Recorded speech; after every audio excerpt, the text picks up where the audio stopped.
పెన్షన్లపై ప్రభుత్వం దృష్టి పెట్టింది. కోతే లక్ష్యంగా పావులు కదుపుతోంది. కూటమి ప్రధాన హామీలో పెన్షన్ల పెంపు ఒకటి.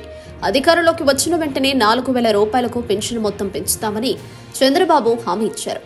ఆ హామీ మేరకు పెన్షన్ మొత్తాన్ని పెంచి అమలు చేస్తున్నారు. అయితే కొత్త పెన్షన్ల జోలికి మాత్రం ఇంతవరకు వెళ్లలేదు. ఇప్పుడున్న వారిలో చాలా మంది అనర్హులు ఉన్నట్లు అధికారులు గుర్తించారు. ప్రభుత్వానికి నివేదించారు. ముఖ్యంగా దివ్యాంగులకు సంబంధించి పెన్షన్ల విషయంలో భారీగా అనర్హులు ఉన్నట్లు గుర్తించారు.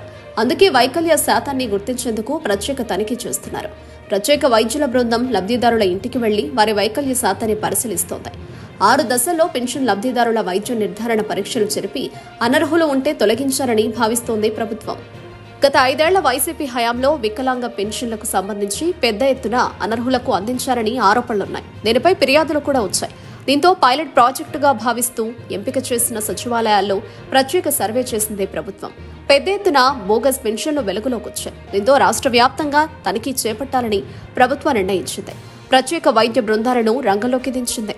అనర్హుల ఏరివేత టార్గెట్ చేసుకుని ఈ తనిఖీ కొనసాగుతోంది. ఎక్కడికక్కడే వైద్యులు వైకల్య శాతాన్ని పెంచుతూ సదరం సర్టిఫికేట్ జారీ చేశారన్న ఆరోపణలున్నాయి. అప్పట్లో వైసీపీ నేతల ఒత్తిడితో కొందరు వైద్యులు, వైద్యాధికారులు సదరం సర్టిఫికేట్లు జారీ చేశారు. అందులో వైకల్య శాతాన్ని అధికంగా రాశారు. తాజాగా తనిఖీల్లో అదే అంశం బయటపడింది. మంచానికే పరిమితమైన దీర్ఘకాలిక వ్యాధిగ్రస్తులకు ప్రభుత్వం మందుల ఖర్చు కింద నెలకు 15,000 రూపాయలు అందిస్తోంది. అయితే ఈ రకం పెన్షన్ల విషయంలో భారీగా అనర్హులు ఉన్నట్లు తెలుస్తోంది. మరోవైపు పక్షవాతం వంటి వ్యాధులతో బాధపడుతూ ఇంటి వద్ద ఉంటున్న వారికి 10,000 రూపాయలు అందిస్తున్నారు. ఈ భాగంలో సైతం బోగస్ పెన్షన్లు ఉన్నట్లు తెలుస్తోంది.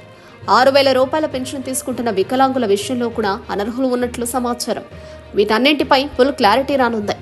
మరోవైపు చాలా మంది లబ్ధిదారులు ఇతర రాష్ట్రాల్లో ఉంటున్నారు. ఇతర దేశాల్లో ఉన్నవారు సైతం పెన్షన్లను పొందుతున్నట్లు తెలుస్తోంది. అటువంటి వారిపై ప్రత్యేక సర్వే చేపట్టారు. కేరళ తర్వాత అత్యధికంగా విదేశాల్లో ఉంటున్న వారిలో ఏపీ వారు అధికం. అందుకే ఇలా విదేశాలకు వెళ్లి ఉపాధి పొందుతున్న చాలా మంది పెన్షన్లు పొందుతున్నట్లు ఆరోపణలున్నాయి. అందుకే ఆ జాబితాల నుంచి అనర్హుల పేర్లు తొలగించేందుకు ప్రభుత్వం సిద్ధపడుతున్నట్లు తెలుస్తోంది.